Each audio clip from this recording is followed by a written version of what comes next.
Bingkisan dahulu? Ya, penyiar utama acara rasmi negara di mana RTM diberikan peranan dan juga memikul amanah yang begitu penting untuk menjadi host kepada acara-acara rasmi yang paling dekat bila kita menjadi host penyiar kepada sidang kemuncak ASEAN yang berlangsung pada November tahun lalu, dan itu memang mendapat pujian. Ada banyak lagi peranan-peranan yang dimainkan oleh RTM. Kita saksikan bingkisan ini, penyiar utama acara rasmi negara.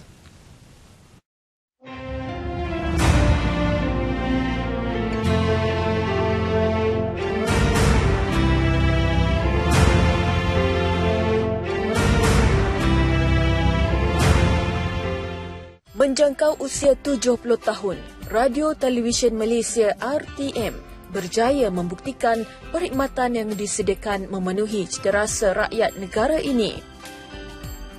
Memiliki 3 saluran utama iaitu TV1, TV2 dan TVI, stesen penyiaran utama negara ini sentiasa memaparkan maklumat-maklumat sahih dan terkini terus kepada penonton.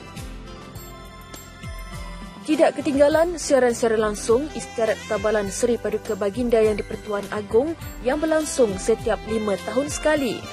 Kerjasama erat yang telah lama terjalin di antara pihak RTM dan Istana Negara menjadikan acara tersebut berjalan lancar.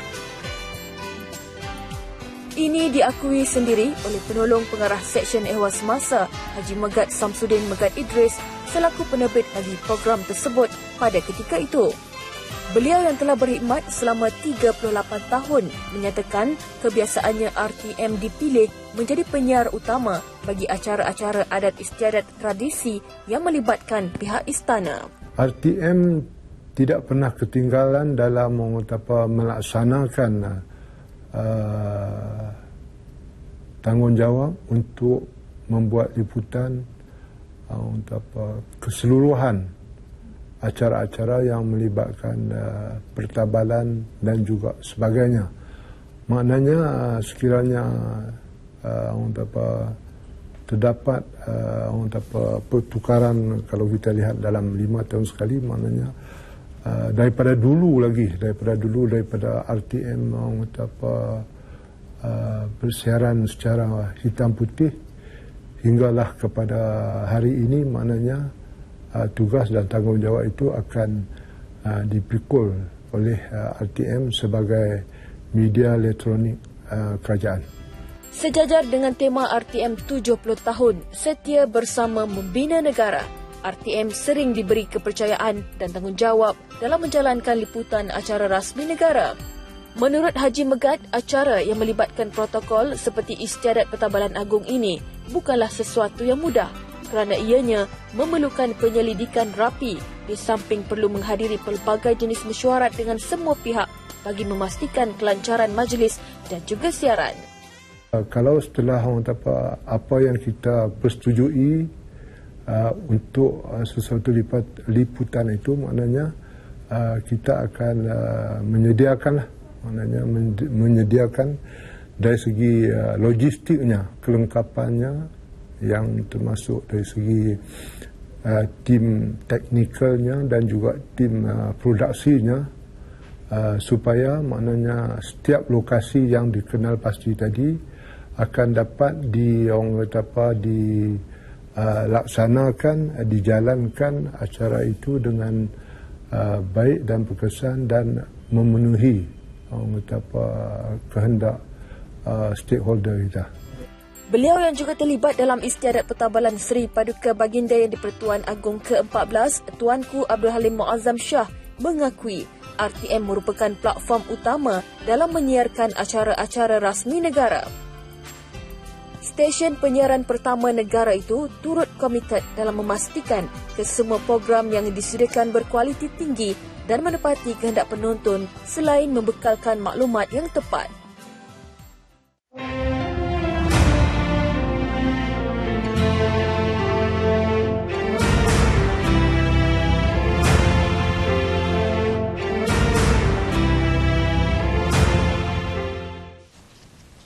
Itu antara imbauan yang akan bawakan bagaimana kerja di belakang tabir itu sebenarnya, Ivan. Kita tengok siaran selama 2 jam, 3 jam, suatu istiadat khas itu, dan itulah antara yang dikongsikan oleh pengalaman oleh salah seorang yang bertanggungjawab untuk memastikan kelancaran setiap siaran istiadat yang kami bawakan.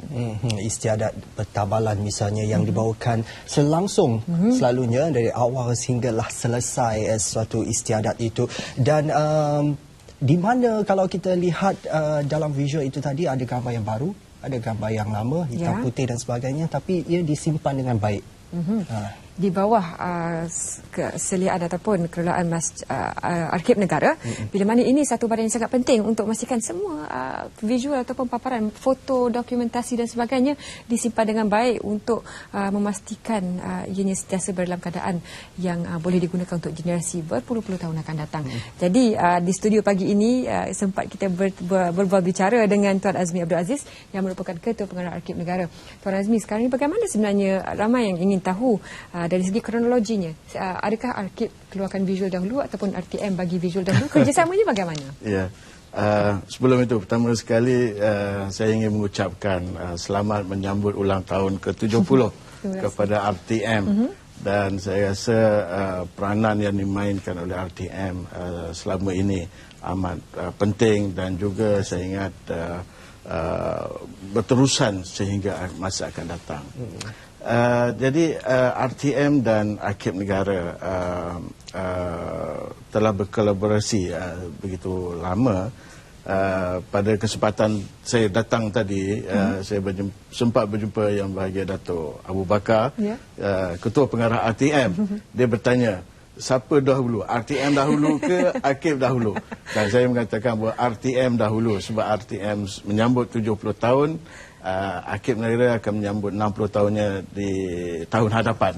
Jadi RTM dahulu. RTM abang lah. RTM abang. Arsip adik.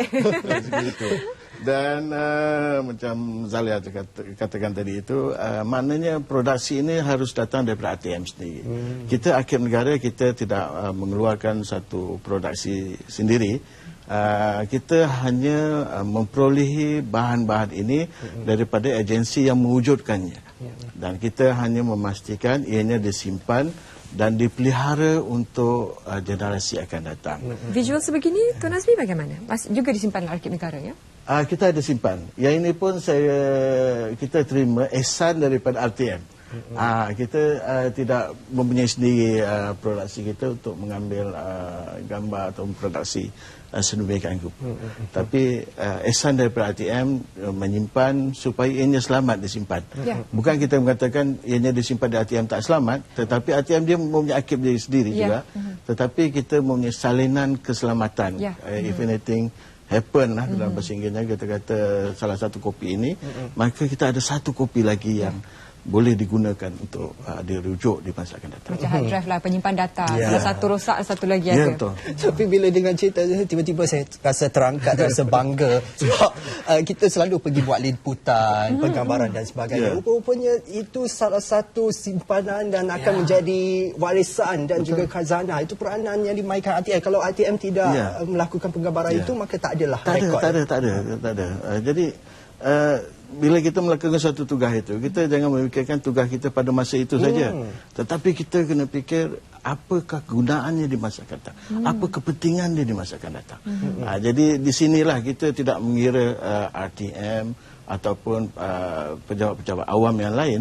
Setiap suatu transaksi itu dia ada kepentingan dia untuk dirujuk di masa akan datang. Kalau dari segi prosedurnya, Tuan Azmi, untuk mereka yang ingin mendapatkan visual tersebut, bagaimana mereka boleh menghampiri Arsip Negara untuk mendapatkan barangkali salinan visual tersebut?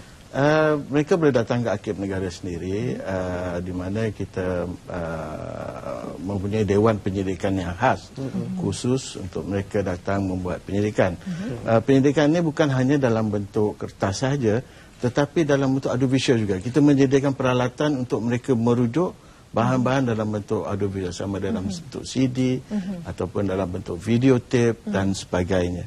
Jadi kita menerima kedatangan mereka untuk membuat pilihan di situ. Tapi di masa akan datang kita mempertingkatkan perkhidmatan kita. Kita juga terlibat dalam program transformasi kerajaan, membangunkan satu portal yang membolehkan bahan ini dirujuk oleh para penyidik di mana-mana saja. Tak kira di pelosok dunia mana mereka berada, asalkan mereka mempunyai talian internet, kemudian boleh dirujuk secara sedemikian rupa. Jadi tidak perlu pergi ke arkib. Tidak perlu datang ke arkib. Ke portalnya saja. Ya, ke portalnya. Jadi bercakap tentang portal bila ditelusuri laman web, kita nak tengok hari ini apa terjadi. Hari ini dalam sejarah itu merupakan satu entiti yang sangat penting sekali saya kira untuk semua penyelidik dan juga mereka yang gemarkan, hauskan, dahagakan pengetahuan. Dan bagaimana sebenarnya prosedur, adakah RTM menghubungi Arkib Negara untuk tarikh ini apa jadi, ataupun Arkib Negara yang menghubungi RTM untuk tarikh ini? Bagaimana haluan komunikasi itu, Tuan Azmi? Sebenarnya kerjasama ini telah wujud, saya ingat, lebih daripada 20 tahun dahulu di antara Arkib dan RTM. Bahan penyidikannya dijalankan oleh Arkib Negara, dari sekitarnya, peristiwanya dan sebagainya. Dan kita bekerjasama dengan RTM untuk ditayangkan supaya dapat kita kongsikan dengan lebih ramai khalayak. Kalau terletak di Arkib Negara aja mungkin tak ramai yang dapat melihat ataupun membacanya. Tapi dengan kerjasama RTM inilah yang membolehkan arkib besar keluar di dalam kaca TV dan juga di radio ini. Jadi untuk maklumat, katalah 4 April hari ini, untuk kita ketahui apa yang terjadi, dan pihak produksi pun perlu tahu apa yang akan disiarkan selepas berita hari ini pada tarikh 4 April, sekian-sekian peristiwa berlaku. Jadi mereka menghubungi Arkib Negara terlebih dahulu untuk mengetahui rekod tersebut. Sememangnya mereka telah ada, tapi mereka datang ke Arkib Negara untuk membuat penggambaran. Sebab kita skrip untuk hari ini dalam sejarah kita telah sediakan daripada bulan ke bulan, dan dari skrip ini kita hantar kepada RTM dan mereka melihat dan juga mereka memaklumkan pada kita apakah bahan-bahan yang mereka perlukan untuk dikeluarkan di dalam kaca TV. Supaya dia tidak berulang sangat. Sebenarnya hari ini dalam sejarah 4 April 2016 kita dah siarkan 4 April 20 tahun yang sudah. Mungkin tahun depan 2017 4 April kita nak siarkan yang berlaku juga. Jadi kita nak mahu ada pertindahan. Mana setiap hari itu ada peristiwa yang uniknya. Jadi kita akan keluarkan mengikut peristiwa-peristiwa. 50 tahun lagi boleh tengok 4 April wajah. Baik.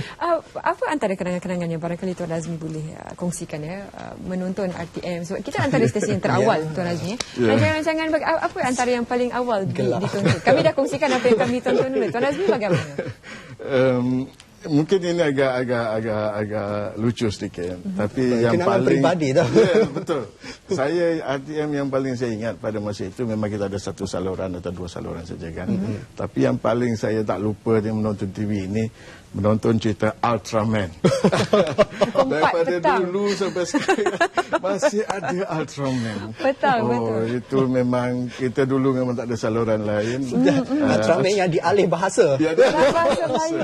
Dalam bentuk hitam putih hitam putih. Dan salah satu saya ingat yang kalau dah bersinggah kita kata significant signature of RTM itu sendiri ialah bintang RTM.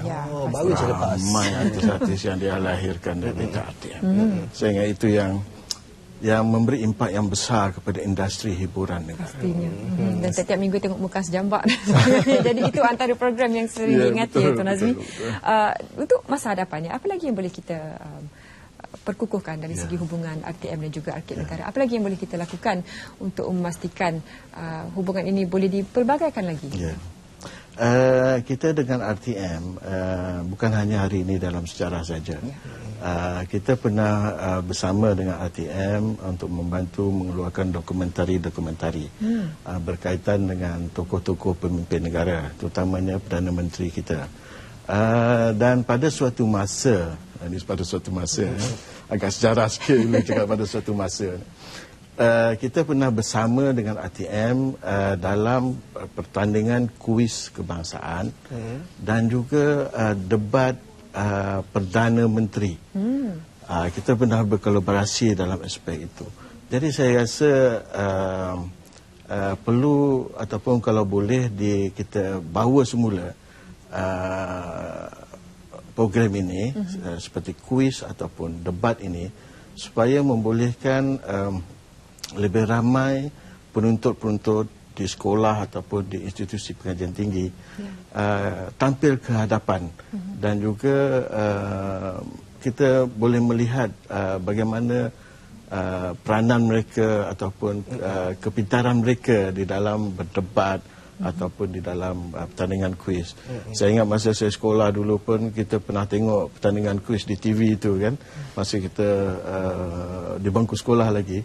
Berapa seronoknya kita melihat rakan-rakan keluar di TV. Kita kata kita kenal ini, kenal itu kan. Jadi saya ingat ini salah satu daripada platform yang boleh kita pertingkatkan lagi untuk memboleh pelibatan rakyat lagi dalam kerjasama itu. Dari kita ada beberapa agensi lain seperti filem negara yang juga ada pasukan produksinya sendiri. Tapi dari segi peratusan memang sumber simpanan di arkib itu RTM sebagai sumber utama. 80% mungkin kita ada lebih kurang 4,500 bahan RTM termasuk cakra padat, video, open reel. Kalau lihat dulu dalam open bentuk reel, pita reel terbuka masih dalam keadaan baik. Dalam keadaan baik insya-Allah. Dan saya ingat sebagian besar daripada audio visualnya memang daripada RTM. Walaupun kita ada koleksi filem daripada filem negara tapi sebagian besarnya daripada RTM. Selain dokumen yang juga memerlukan penjagaan rapi, visual juga ada cara penyimpanan. Jadi bagaimana dari segi penyelenggaraan ataupun penyimpanan data tersebut yang dilakukan oleh pihak arkib untuk memastikan pita ataupun CD tersebut tidak rosak? Dia apabila kita menyimpan bahan audiovisual ini, dia memerlukan satu tempat simpanan yang khusus. Dia tidak boleh campur dengan tempat simpan kertas dan sebagainya. Sebab kertas ini kita kurang sejuk, sekitar 20 ke atas. Tapi kalau filem ini, bahan audiovisual ini, dia sekitar 18 ke bawah suhu dia. Jadi sebab bentuk bahannya berlainan dan ketahanannya berlainan. Jadi memang kita ada bangunkan apa yang kita panggil pusat pandang dengar arkib negara. Di mana kita bahan-bahan yang audiovisual ini kita simpan khusus di situ sahaja. Yang lain itu untuk kertas. Jadi memang kita memerlukan penjagaan yang rapi. Kalau tidak dia mudah rosak. Terutamanya dalam bentuk filem dan open reel. Jadi ini yang perlu kita memberi perhatian yang lebih terhadap. Cuma dari segi salinannya boleh dibanyakkan. Dulu mungkin satu salinan saja. Kalau filem tu itu hanya satu, susah untuk direkodkan. Jadi baik, pastinya terima kasih kepada Arkib Negara yang kita harapkan hubungan adik-beradik ini berlanjutan lagi dengan lebih banyak lagi kerjasama pada masa akan datang. Dan pastinya juga Tuan Azmi juga banyak idea bagaimana untuk menambahkan lagi variasi kolaborasi RTM dan juga Arkib Negara. Dan untuk mereka yang datang ke Arkib Negara mendapatkan visual, adakah sebarang bayaran dikenakan ataupun mereka boleh masuk dan mendaftar bagaimana? Tidak, kita percuma. Boleh datang terus daftar sebagai penyidik dan boleh membuat penyelidikan, tetapi yang kita kenakan bayaran hanya apabila membuat salinan saja. Apabila membuat salinan. Begitu juga kalau kita di dalam portal, apabila mereka download, maka di situ kita kenakan bayaran. Tapi itu semua untuk tujuan ilmiah, untuk akademik saja sekarang ni. Betul. Bukan untuk contohnya penerbit filem yang mahu selitkan adegan-adegan tertentu dalam filem mereka. Boleh juga, tapi kita kenakan fee yang berlainan pula. Itu untuk tujuan komersial lain. Komersial lain. Baik, terima kasih Tuan Azmi.